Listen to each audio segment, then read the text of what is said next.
My dad painted his face black, and he was a Morris dancer.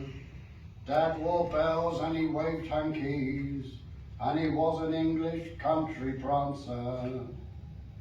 We never did the normal things that families like to do, like watching Strictly on the Box or going to the zoo.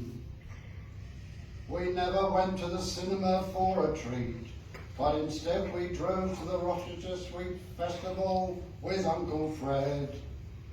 Dad dressed himself in many different coloured tatters, and he danced around the Rochester town wearing a horse's head. Me and my brothers had to help by sewing on bells till our fingers bled, and our mother thought that he should get a proper job instead. Dad dressed himself with bells and tatters, and Dad's uniform was coloured blue, mauve, green, red and white.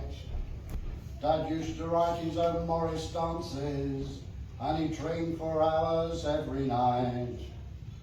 Dad was a Major Morris man, and not a Morris minor.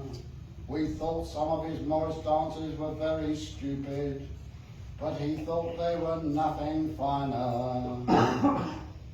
My dad danced outside pubs in Rochester High Street during the Rochester Sweeps Festival, and he used hankies, sashes, bells and sticks. The kids at school thought my dad was funny, and they all took the mick. The bullies always tried to nick my lunch, and their actions made me want to go to bed. Even the teachers called my dad a freak and said he was wrong in the head. Then one day it happened, the thing no one imagined, and it made me frown. A spaceship full of aliens came down from the sky during the Rochester Sweeps Festival and landed in Rochester town. They were trying to take over our Rochester town, and they were not friendly ones but ugly ones who came in from the south. They wore strange helmets on their heads, and they had strange teeth and massive mouths. The aliens started wobbling down Rochester High Street, and they were looking for something good to eat. They thought the ladies tasted sweet, but the males tasted of rotten meat. The aliens started eating all the people, but not all of them, because they did not like their smelly feet. I thought I was going to end up dead, and I started hiding in my bedroom in the Rochester High Street. Things were looking very bad, but we had not counted on my dad, because my dad was endowed with special powers that we never knew that he had.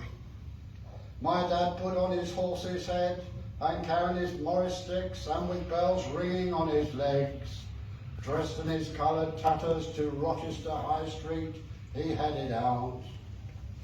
My dad went in search for the aliens, and he started to dance, scream and shout. To the sound of an accordion, my dad danced towards Rochester High Street, where the aliens had their station. My dad was fearless and brave and without a gun, and he came banging his sticks and waving hankies in formation. The aliens were very frightened when my dad came towards them, and they screamed and turned to run. And the aliens fled back to their spaceships and blasted off towards the sun. My dad became a legend in Rochester town because he had saved the people from an alien attack. Because of my dad, many of the Rochester residents became Morris dancers, and they got much fitter and never looked back. The Rochester Mayor made my dad a freeman of Rochester town, and when he Morris danced, the people would clap and wave their hat. My dad was now a hero, and that was very cool, and the children no longer thought that